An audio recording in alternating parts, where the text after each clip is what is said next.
في القلب مشاعر أخفيها قد أشرقت الشمس عليها عن خطط لم أعبأ فيها ستكون بأيامي فرقا فحياتي قبل الحلقات تيه بضياع بشتاتي. Telah kita ketahui bersama bahwa penciptaan Adam atau manusia tidak lain dan tidak bukan adalah untuk menjadi khalifah di bumi. Khalifah artinya adalah pengganti. Siapa menggantikan siapa? Jawabnya adalah manusia menggantikan makhluk sebelum manusia di bumi. Di dalam surat Al-Baqarah ayat 30, Allah Subhanahu wa taala telah menjelaskan, "Dan ingatlah ketika Tuhanmu berfirman kepada para malaikat, Aku akan menjadikan khalifah di bumi. Mereka berkata, apakah engkau hendak menjadikan di bumi orang-orang yang membuat kerusakan di dalamnya dan menumpahkan darah? Sedangkan kami senantiasa bertasbih dengan memujimu dan mensucikanmu." Allah Subhanahu wa taala berfirman, "Sesungguhnya aku mengetahui apa yang tidak kalian ketahui." Di dalam menafsirkan ayat ini, para ulama Islam banyak perbedaan pendapat, terutama mengenai kekhawatiran para malaikat jika nantinya manusia akan membuat kerusakan di bumi, sama dengan makhluk sebelum manusia. Ini sangat menarik. Pertanyaannya adalah, siapa yang tinggal di bumi sebelum manusia? Dan kerusakan seperti apa yang mereka buat di bumi sehingga para malaikat pun khawatir kerusakan itu akan terjadi lagi di bumi.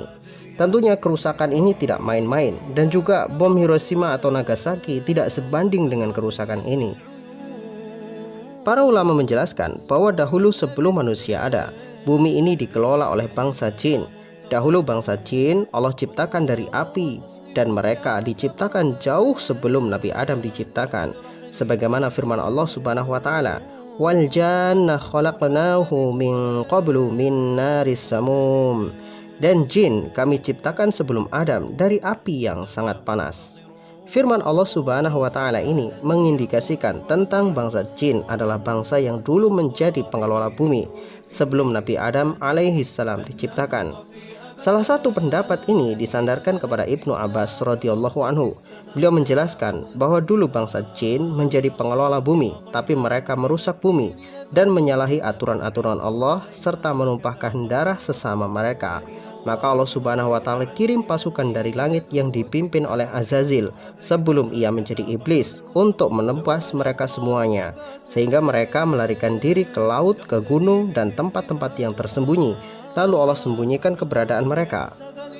Ini cukup menarik. Artinya jin dulu adalah satu bangsa yang hidup sama seperti manusia saat ini.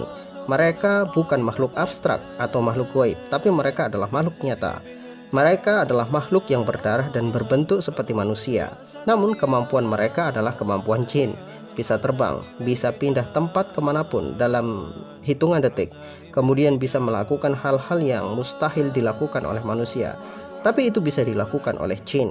Ini sangat menarik sekali. Ya, kita bisa membayangkan makhluk yang bisa terbang tanpa pesawat, bisa menyelam ke dalam air tanpa bernafas, bisa berpindah-pindah tempat tanpa alat transportasi. Mereka semuanya mengadakan perang demi menjadi penguasa di bumi seluruhnya. Kemudian bisa dibayangkan betapa besar kerusakan di bumi ini. Terlebih lagi mereka adalah makhluk nyata, bukan makhluk gaib.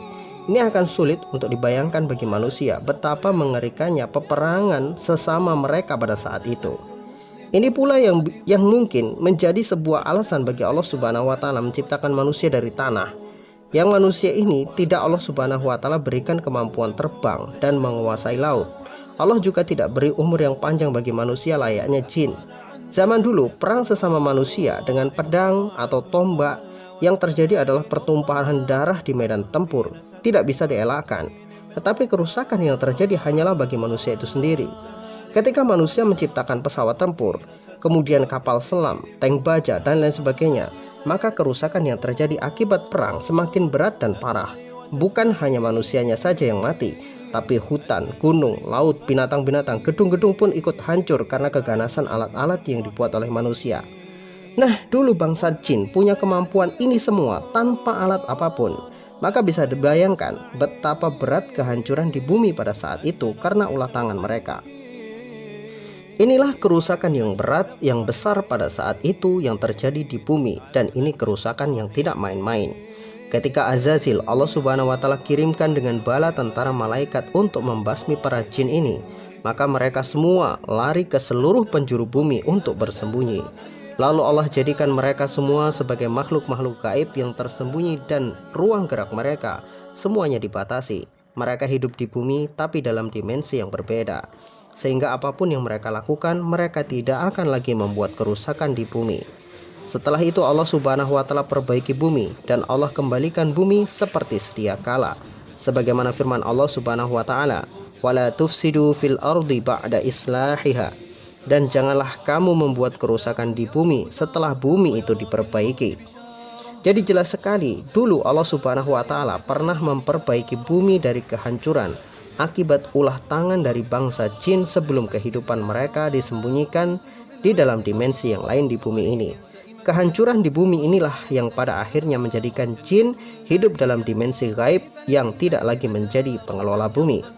Setelah bumi normal kembali dan kehidupan di bumi ini normal sedia kala, maka Allah ciptakan makhluk lain, yaitu manusia, dengan bentuk yang lebih sempurna dari jin, tapi dengan kemampuan yang lebih terbatas dari jin. Hal ini agar manusia tidak membuat kerusakan di bumi sebagaimana bangsa jin terdahulu membuat kerusakan di muka bumi. Namun, jika bangsa manusia ternyata membuat kerusakan yang sama dengan apa yang dilakukan oleh bangsa jin terdahulu, maka Allah subhanahu wa ta'ala selalu punya cara untuk mengatasinya. Allah tidak perlu mengirimkan malaikat, cukup Allah kirimkan virus yang kecil-kecil yang tidak terlihat. Manusia sudah lari tunggang langgang, bersembunyi takut keluar rumah. Masya Allah, sangat lemah sekali manusia ini. Dulu kaum jin sampai harus malaikat yang Allah subhanahu wa ta'ala turunkan untuk membasmi kezaliman mereka. Sedangkan manusia hanya Allah kirimkan virus. Manusia sudah kalang kabut, tidak berdaya. Inilah sekelumit penjelasan tentang kehancuran bumi sebelum Nabi Adam alaihissalam tercipta. Maka saat ini pun kita masih bisa melihat jejak peradaban yang dulu pernah dibangun oleh bangsa jin. Salah satunya adalah sebuah tembok di dasar laut Jayapura, dan bangunan-bangunan lain yang di luar nalar manusia. Hampir semua peradaban jin meninggalkan banyak hal yang sangat besar yang membuat manusia tidak bisa membayangkan seberapa hebat peradaban dulu yang telah mereka buat di muka bumi sebelum manusia diciptakan. Wallahu a'lam bishawab, semoga bermanfaat.